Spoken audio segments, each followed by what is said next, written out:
obstacles in your life became the very thing that shaped your artistic perspective? Welcome to the Creative Life Podcast, the place where creatives go for inspiration. I'm Jessica Olson, creative coach and your host, joined by co-host Dr. Jacqueline Gibbons. Today, we're joined by Nia Karmann, award-winning photographer and founder of Nia Street Studio Photography, based in Omaha. Known for capturing powerful landscapes, emotional storytelling, and breathtaking perspectives, Nia's work is rooted in resilience, creativity, and a remarkable way of seeing the world. In this episode, we're talking about overcoming limitations, building a creative business, accessibility in the arts, and what it means to pursue your vision even when the path isn't easy. Whether you're an artist, entrepreneur, or someone learning to see beauty differently, this conversation is filled with insight, honesty, and inspiration you won't want to miss. Nia, welcome to the Creative Life Podcast. Thank you so much for having me. That was a wonderful intro. Thank you. And then I say your studio, was it Nia? I don't want to say NYE, but I was like Nia. Yeah, it is nice. Okay, yes. perfect. Yep. Yeah, Yep. I was interpreting it correctly. I love it. Okay. All right. Well, welcome. So to start us off, do you remember the first time photography really connected with you emotionally or creatively? I was a senior in high school, and up until that point, I had just done photography through 4-H. That's how I got my start. Was I was a 4-H kid, and I started taking pictures at 8 years old.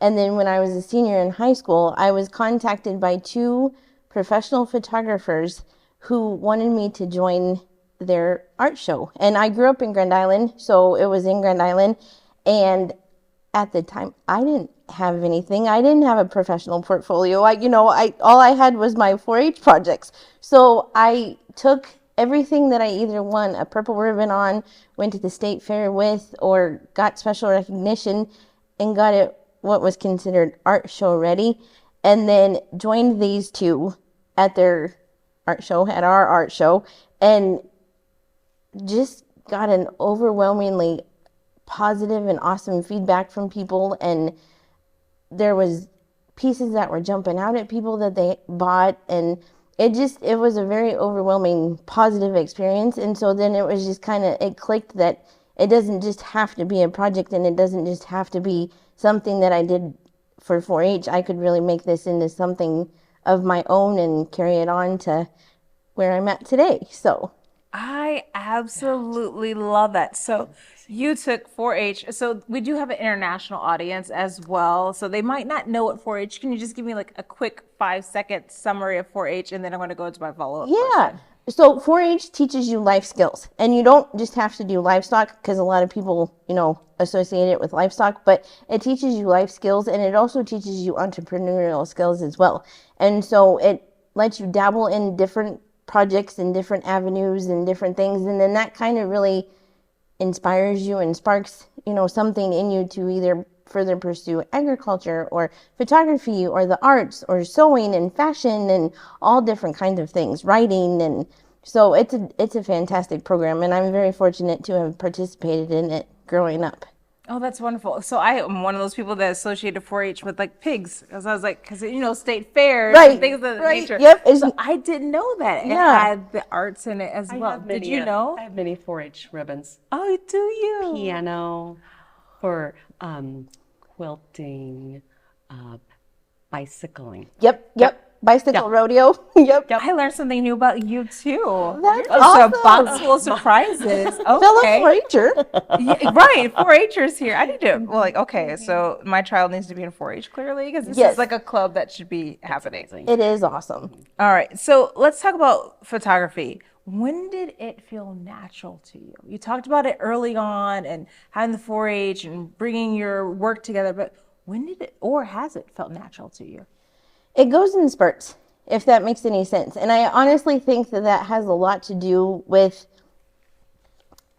I know I can do this, and I know that a lot of the environment and everything is in my control, but then also out of my control. And not only just because of the elements and the weather and different things and accessibility and everything like that, but also because of my body doesn't always do what I want it to do, and sometimes I just have to go with the flow, and it's like, okay. And so it goes in spurts. There's times where I'm just like, I got this, and then there's other times where it's like, well, let's see how this goes. And I do portraiture work too, aside from doing like the fine art side of it. And so when that happens during a photo shoot, you just kind of have to roll with the punches. And it's really cool because a lot of my clientele knows that. And so they just roll with the punches with me, and it still all turns out really good, but it differs, and it just depends.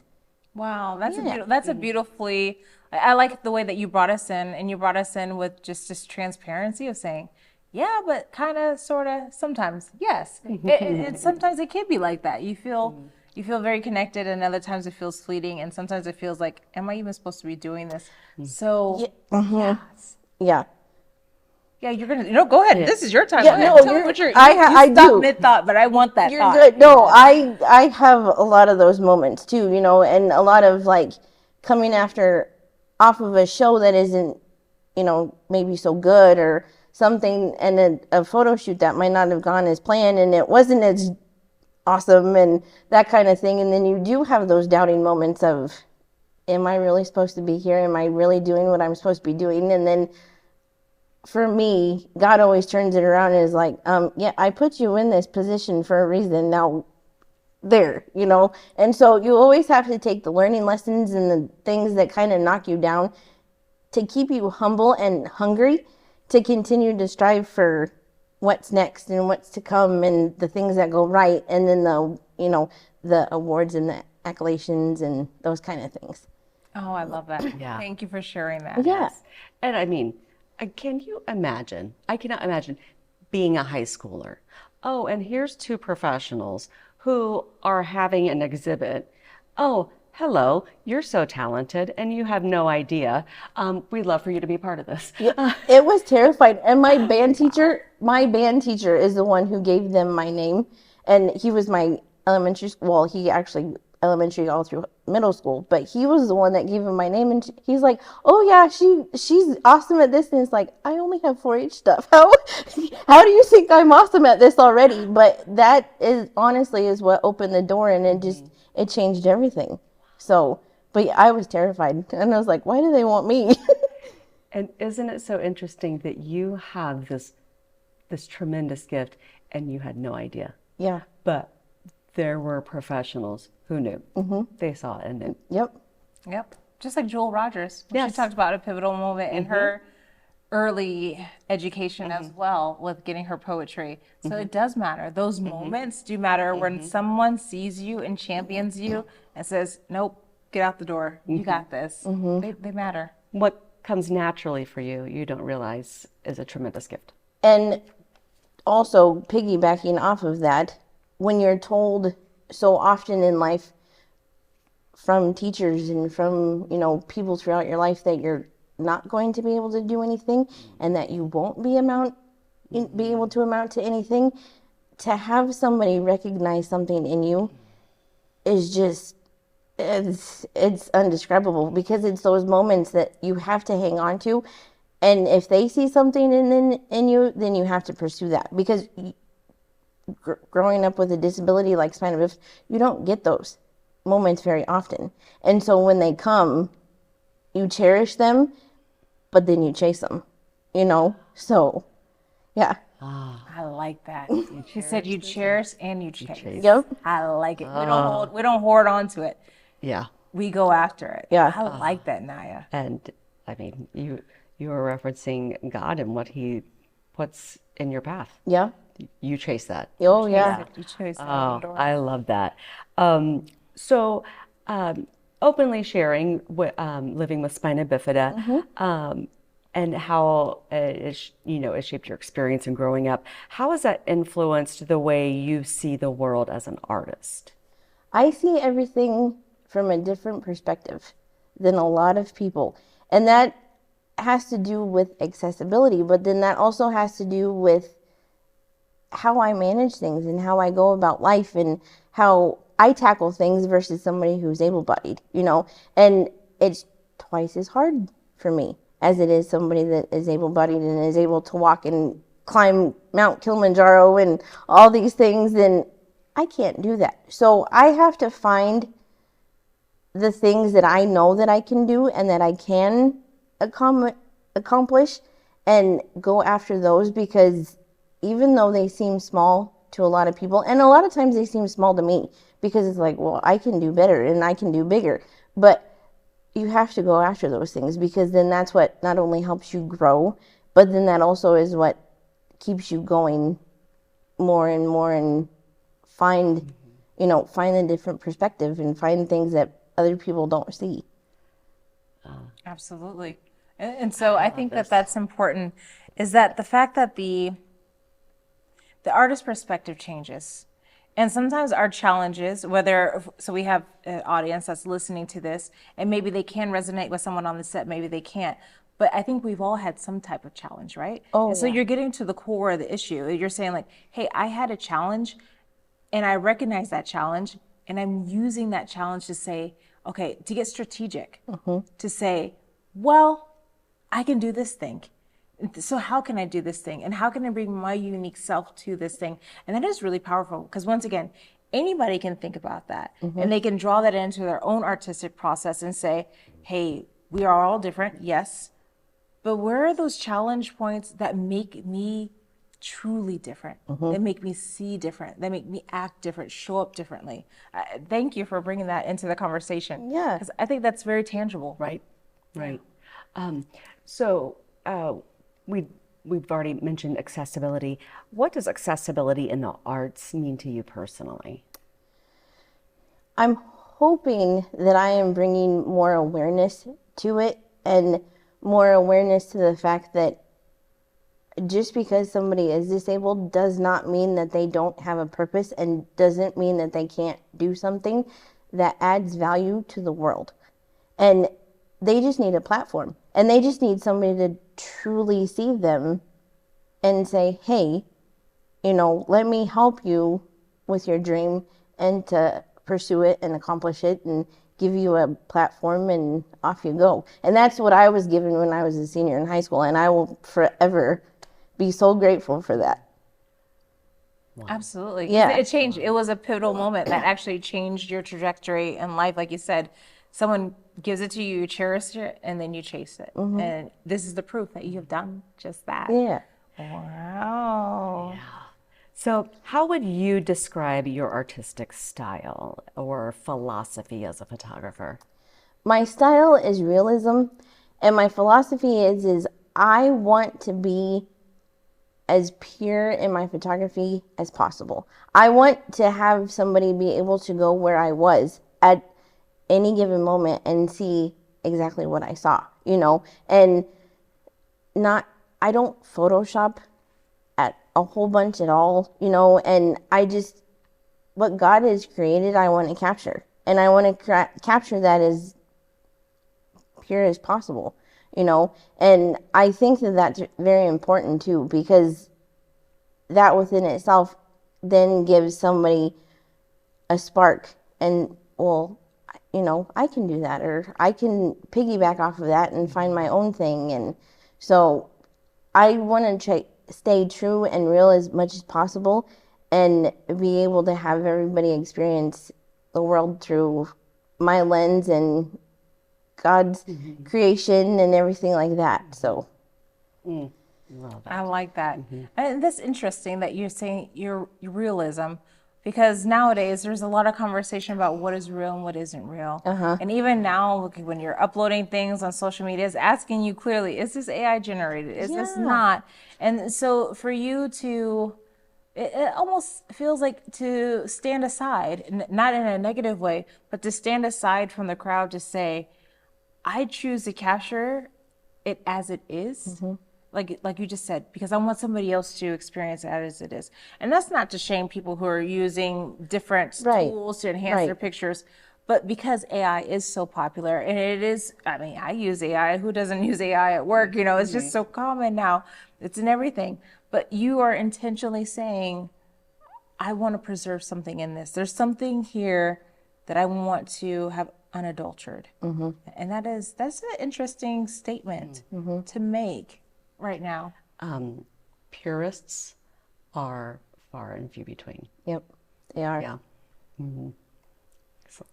All right, Dr. Olson. Yes, ma'am. I believe we're moving into our next segment. Yes, ma'am. All right. So there's a quote about you, an article from Carney Creates that said you are willing to climb cliffs and navigate difficult terrain just to capture the right image. And that level of commitment says a lot about your relationship with creativity. But what drives you to pursue the shot, no matter the challenge? To prove to myself and to others that I can do it. And that comes a lot from being told that I wouldn't amount to anything. And continuing to prove that I do belong in these spaces. I do belong in these rooms. And people like me, not just myself, but other people that are disabled. We belong in those spaces. We belong in those rooms. We do add value. We can do things. And to challenge myself to where it doesn't become mundane. And there are times that you get in a funk and you don't want to do it. And, and sometimes with portraiture work and with photo shoots with people, it's just like, here we go again. You have to fix faces and this and that and the other thing and shoot a bunch of pictures. But to keep it interesting and to just continue to chase and bring satisfaction to myself, but then to also prove that I belong here. Interesting. So you're talking a lot about resilience and perseverance. So what does perseverance look like in your creative life? Because like you said, you're proving it to yourself, but what does that really look like to you? Just continuing to show up. Even though on the days that I don't feel like it and the days that I'm discouraged and and you're maybe in rooms that aren't very welcoming and creative spaces that aren't very welcoming, but just because that one particular one wasn't, doesn't mean that there isn't going to be one down the road. And to continue, and it's hard. It is very hard because there will be times that I don't want to deal. I don't want to have to deal with people's ignorance, and that's not to say, but ignorance in the fact that they don't know because they're not me and they've never faced the type of challenges that I've faced and others like me have faced. So education is very important. And if they're open to receive it, then that's when you give it. And then if not, then you show up and you put that little spark in there. And even though at the moment that they might not realize, and they're like, wait a minute, she was there and she showed up and she had her photography there or whatever, and I remember her. And so it might not showcase itself right off the bat, and it might not lead to anything right off the bat, but that doesn't mean that it won't later on, and that's what's the most important, is because then it comes back. It takes a while a lot of times, but it comes back, and then it's just like, that's why I did that. That's why, I exhausted myself so much to show up into that space. Had a hard time maybe with it later on and afterwards, but then it was like, there it is. So. No, absolutely. And representation matters. Yeah. When you go into a room and you see someone that looks like you, or you go into a room and nobody looks like you. Yes. It's like, am I the only one with my demographic markers in this room? And it can feel alienating, but also sometimes it can feel a little heavy too. Like the burden is on you because you are the one that's clearly in this space and no one else clearly looks like you. Yes. But then you become a representative of something. And so there's a whole other conversation with that. But I believe what I want to draw out of what you just said is that for you, perseverance looks like showing up. Like you said, I'm showing up. I'm showing up even when the room is welcoming, even when the room is not welcoming. When people are open to learning and when people are closed off to learning. This is actually a choice, an inner choice with you. It has nothing to do with your environment. Mm-mm. It is you saying, I choose to persevere. Mm-hmm. And that is something that our creatives at home, that they're navigating different rooms and different places and spaces as well. And at some point, they're going to have to make that choice, Dr. Gibbons, to say, I choose, regardless of all the other things, I choose. Right. And the knowledge that, when you know that I'm going into this room and I don't know what to expect, it could be tremendous. It could be a lot for me to process afterwards. But you know that you belong in every room you enter. Yep. And that's an everyday process for me, is you never know what to expect. Every day is different. Every challenge is different, you know, and there's nothing, even though it may seem mundane to me because I live my life and I'm used to it, but it's not. It's an everyday thing of keep going, come on, keep going. So, yep. Wow. All righty. Okay, so I have a question for you. So you are obviously a gifted artist, but you're also an entrepreneur and founder of Nice Street Studio Photography. So when did you realize that, well, someone else realized you were great at photography, and then you kind of clued into that, right? But when did you realize it could be more than a passion and that this could be a business? Yeah. So when I first started, after that very first art show, I was in craft shows because that was where I thought, let's go and start in craft shows. And I remember I was in an art or a craft show, I believe in Kearney, and there was a gentleman that came through and he was browsing through my work and he looked at me and he goes, "Honey, you do not belong in craft shows." He goes, "You need to start pursuing art shows." And so that, again, was one of those things where the little light bulb went off and it was like, okay. So then you just start looking and trying to find art shows and try for one, and not maybe juried right away, obviously, but try for one and you get in and see what happens. And then you continue to keep going and trying, and then you jury for a few, and then maybe you don't get in, but then you continue to try for more, and that is when it really clicked. It was like, oh, okay, there's another door and something bigger, and I gotta go in it and see what happens and chase it. Yep. Absolutely, you have to chase it. So since we're talking about art shows, actually that's how we connected. Yes. So, on social media at the Creative Life Podcast Omaha, I always say like, hey, if you have an event coming up, let me know. And so you actually hit up my DMs. Hold on.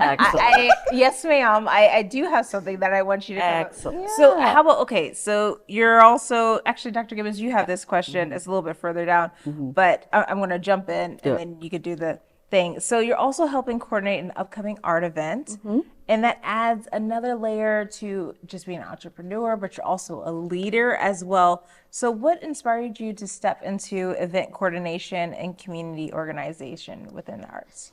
Seeing how things were run and seeing how they could be run differently or a little bit better, and then also wanting to be the person that gives those that don't have the platform.